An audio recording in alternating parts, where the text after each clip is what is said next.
രാവിലെ അമ്മയും ചേച്ചിയും കസിൻ ബ്രദറിൻ്റെ കുഞ്ഞിനെ കാണാൻ പോകാനുള്ള ഒരുക്കത്തിലാണ്.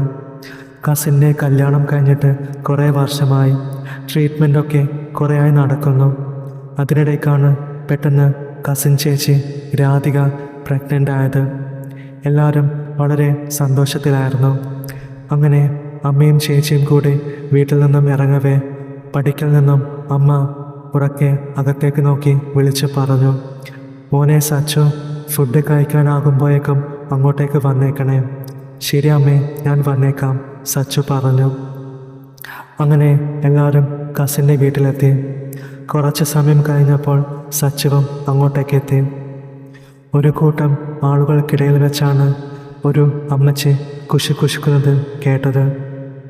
കൊച്ചിന് രാജീവിൻ്റെ ചായ അല്ല, രാജീവ് കസിനാണ് കേട്ടോ.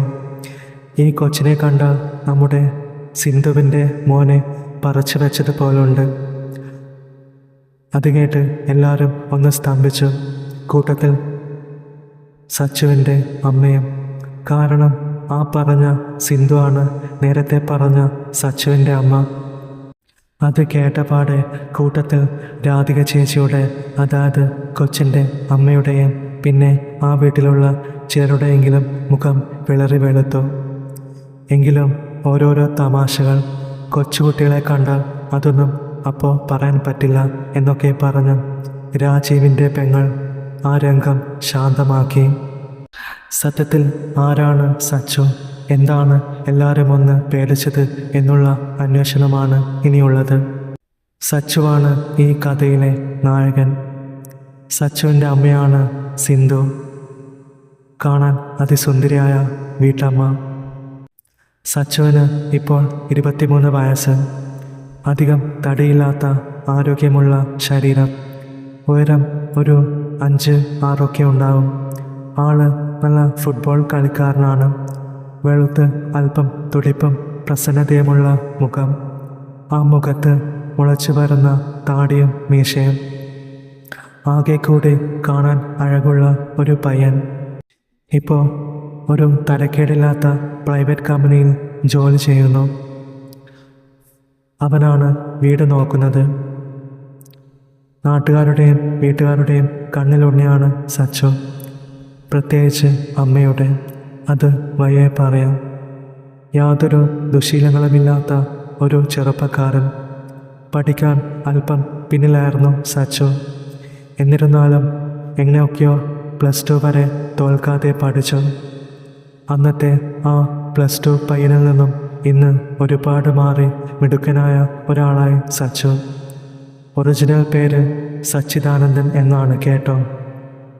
സത്യത്തിൽ സച്ചു തെറ്റുകാരനാണോ, ഇങ്ങനെയുള്ള ഒരാളെക്കുറിച്ച് എങ്ങനെ ഇത്രയും വലിയ ആരോപണം വന്നു എന്നും ഈ ആരോപണങ്ങൾക്ക് കാരണം ആരൊക്കെയെന്നും അറിയണമെങ്കിൽ ഇവിടെ നിന്നും 5 വർഷം പിറകോട്ട് പോകണം. അവിടെ നിന്നാണ് യവനികയുടെ തിരശീല തുടങ്ങുന്നത്. കാലചക്രം 5 വർഷം പുറകോട്ട് തിരിഞ്ഞു. അന്ന് സച്ചുവിന് വയസ്സ് 19 ആകാൻ പോകുന്ന കാലം. കയ്യിൽ പിടിക്കുന്നത് വരെ തെറ്റാണെന്ന് വിശ്വസിക്കുന്ന ഒരാളാണ് സച്ചു. കൂട്ടുകാരെയും പിന്തിരിപ്പിക്കാൻ ശ്രമിച്ചിട്ടുണ്ട്. അതുകൊണ്ട് തന്നെ ഇന്ന് വരെ ഒരു മറ്റേ സിനിമ പോലും കണ്ടിട്ടില്ല. സിനിമയിൽ ഉമ്മ വെക്കുന്ന സീൻ വരുമ്പോൾ ചാനൽ മാറ്റിക്കളയും. +2 കഴിഞ്ഞ് സച്ചുവിനെ ഒരു ഡിഗ്രി കോളേജിൽ ഹ്യൂമാനിറ്റീസിന് ചേർത്തു. ഫസ്റ്റ് ഇയർ കഴിഞ്ഞപ്പോൾ വന്ന സപ്ലി കാരണം പഠനം മടുത്ത സച്ചു എങ്ങനെയെങ്കിലും ഒരു സാധാരണ ജോലി മതി എന്ന തീരുമാനത്തിലെത്തി. ഈ തീരുമാനം അവൻ്റെ അമ്മയെ വല്ലാതെ വിഷമിപ്പിച്ചു. അച്ഛൻ മരിച്ച അവനെ അമ്മ കഷ്ടപ്പെട്ടാണ് വളർത്തിയത്. അമ്മയുടെ വിഷമം കാണാൻ പറ്റാതെ വന്നപ്പോൾ അമ്മയുടെ അനിയത്തി, അതായത് കുഞ്ഞമ്മ, പേര് ശാരദ, സച്ചുവിനെ അവരുടെ വീട്ടിലേക്ക് കൊണ്ടുപോയി താമസിപ്പിച്ചു. ശാരദ ഒരു ടീച്ചറാണ്. പ്രണയം തലയ്ക്ക് പിടിച്ച അവർ നല്ല പ്രായത്തിൽ ഒരാളുടെ കൂടെ ഇറങ്ങിപ്പോയ പഠിപ്പും വിവരവുമില്ലാത്ത അയാൾക്ക് ഒരു നേരം പോക്ക് മാത്രമായിരുന്നു ശാരദ. ജോലിയെന്നും പറഞ്ഞ് വീട്ടിൽ നിന്നും പോയാൽ പിന്നെ ഏതെങ്കിലും സമയത്തോ അല്ലെങ്കിൽ പിറ്റേന്നോ അല്ലെങ്കിൽ എപ്പോഴൊക്കെയോ വരുന്ന ഒരു പ്രകൃതക്കാരനായിരുന്നു ശാരദയുടെ ഭർത്താവ്. പിന്നെ ശാരദയ്ക്ക് ഒരു കുഞ്ഞുണ്ട്. ജീവിതം കയ്യിൽ നിന്നും പോക്കുമെന്നായപ്പോൾ ടീച്ചറായി ജോലിക്ക് കയറി ജീവിക്കുന്നു. സച്ചുവിനോട് നല്ല വാത്സല്യമാണ് ശാരദയ്ക്ക്. അതുകൊണ്ട് തന്നെ സച്ചു നശിക്കുന്നത് കാണാനാകില്ല. വളരെ ബുദ്ധിമുട്ടിയാണെങ്കിലും അവർ സച്ചുവിനെ വീട്ടിലെത്തിച്ചു. സച്ചു ആകെ പെട്ട അവസ്ഥയിലായിരുന്നു. കാരണം അവൻ്റെ വീട്ടിൽ നിന്നും കുഞ്ഞമ്മയുടെ വീട്ടിലേക്ക് ഒരുപാട് ദൂരമുണ്ട്. ഏകദേശം 6 മണിക്കൂർ ബസ് യാത്ര ചെയ്യണം. പിന്നെ കൂട്ടുകാരെയും പിരിഞ്ഞിട്ടാണല്ലോ. ശാരദ കുഞ്ഞമ്മ വളരെ സ്ട്രിക്റ്റ് ആണ്. അനങ്ങാൻ വിടില്ല. ഇനി ഫുട്ബോൾ കളിയൊന്നും നടക്കില്ല, ഫുൾ പഠനം മാത്രം എന്നൊക്കെ ആലോചിച്ച് സച്ചുവിൻ്റെ ഉറക്കം പോയി. എങ്കിലും അമ്മയുടെ നിർബന്ധത്തിന് വഴങ്ങിയാണ് സച്ചു കുഞ്ഞമ്മയുടെ വീട്ടിൽ താമസിക്കാൻ തയ്യാറായത്. സച്ചുവിന് ശാരദ കുഞ്ഞമ്മയോട് നല്ല മതിപ്പാണ്. നല്ല പേടിയും ബഹുമാനവും അതോടൊപ്പം നല്ല ഇഷ്ടവുമാണ്. കാരണം സച്ചുവിൻ്റെ അമ്മയെ പല കാര്യത്തിലും സഹായിച്ച് താങ്ങി നിർത്തിയത് ശാരദ കുഞ്ഞമ്മയാണ്. അങ്ങനെ ദിവസങ്ങൾ കടന്നുപോയി. കുഞ്ഞമ്മയുടെ ശിക്ഷണത്തിൽ സച്ചു ഫസ്റ്റ് ഇയർ എഴുതിയെടുത്തു. സെക്കൻഡ് ഇയർ പുതിയ കോളേജിൽ അഡ്മിഷൻ എടുത്തു. അങ്ങനെ അവൻ ആ വീട്ടിലെ ഒരാളായി മാറി. കുഞ്ഞമ്മയ്ക്ക് ഒരു തുണ, എല്ലാ കാര്യത്തിലും ഹെൽപ്പ് ചെയ്യും. കുഞ്ഞമ്മയുടെ കുഞ്ഞിനെ പൊന്നെ പോലെ നോക്കും. അവർ താമസിക്കുന്നത് അത്രയ്ക്ക് ആളനക്കമൊന്നുമില്ലാത്ത ഒരു സ്ഥലത്താണ്. ചുറ്റും റബ്ബർ മരങ്ങളും പിന്നെ റോഡിൽ നിന്നും അല്പം ഉയരത്തിലുള്ള ഒരു ചെറിയ ഓടിട്ട വീടായിരുന്നു അവരുടേത്. വർഷത്തിൽ ഇടയ്ക്കിടയ്ക്ക് പേമാരി പെയ്യുന്ന ഒരു സ്ഥലവുമായിരുന്നു. കുഞ്ഞമ്മ പ്രതീക്ഷിച്ചതുപോലെ സ്ട്രിക്റ്റ് അല്ല എന്ന് വൈകാതെ സച്ചുവിന് മനസ്സിലായി. എന്നും ഫുട്ബോൾ കളിക്കാൻ പോകാൻ ഒരു ഇടം കുഞ്ഞമ്മ തന്നെ പറഞ്ഞു കൊടുത്തു.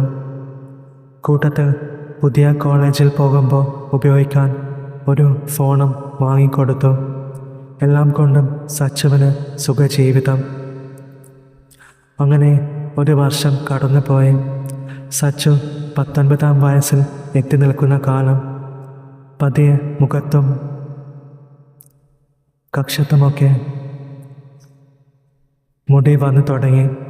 അതോടൊപ്പമുള്ള ഹോർമോൺ ചേഞ്ച് അതിൻ്റെ പാരമ്യതയിൽ എത്തി എന്ന് കാണിക്കാനായി കോളേജിലും പുറത്തും പെൺകുട്ടികളെ കാണുമ്പോൾ ഏതൊരു പുരുഷനും തോന്നുന്ന ചിന്തകൾ മുള പൊട്ടിത്തുടങ്ങി. താൻ തെറ്റിദ്ധരിച്ച കൈ പരിപാടി പോലും ഒരു അവസരത്തിൽ ഉപയോഗിക്കേണ്ട അവസ്ഥ വരെ എത്തി. എന്നിരുന്നാലും മറ്റേ സിനിമ കാണുന്നത് വർജ്യമായതിനാൽ അതിനോട് ഇഷ്ടക്കേട് കാണിച്ചു. അതുകൊണ്ട് തന്നെ എങ്ങനെ നല്ല രീതിയിൽ സൂഹിക്കണം എന്ന അധ്യായം സച്ചുവിന് അല്പജ്ഞാനം മാത്രമായി അവശേഷിച്ചു. വീട്ടിലാണെങ്കിൽ കുഞ്ഞമ്മയുടെ ഭർത്താവ് ഇടയ്ക്ക് വന്നിട്ട് പോകും. അതുകൊണ്ട് തന്നെ സച്ചുവും കുഞ്ഞമ്മയും മാത്രമായിരിക്കും അവിടെ പലപ്പോഴും. കുഞ്ഞമ്മ സച്ചുവിനെ ഇപ്പോൾ സ്വന്തം മോനെ പോലെയാണ് കാണുന്നത്. അവനും അതേപോലെ അമ്മയെപ്പോലെ തന്നെയാണ് അവരെയും കാണുന്നത്. അങ്ങനെ സച്ചു പിന്നീട് റോഡിലൂടെ പോകുന്ന പെണ്ണുങ്ങളുടെ സൗന്ദര്യത്തെ ആസ്വദിക്കുന്നത് പതിവാക്കി. പുതിയ കൂട്ടുകെട്ടും കൂടി ആയപ്പോൾ പെണ്ണുങ്ങളെക്കുറിച്ചുള്ള കൂട്ടുകാരുടെ ഭാവനകളിലൂടെ സച്ചുവിൻ്റെ ചിന്തകളും വളർന്നു.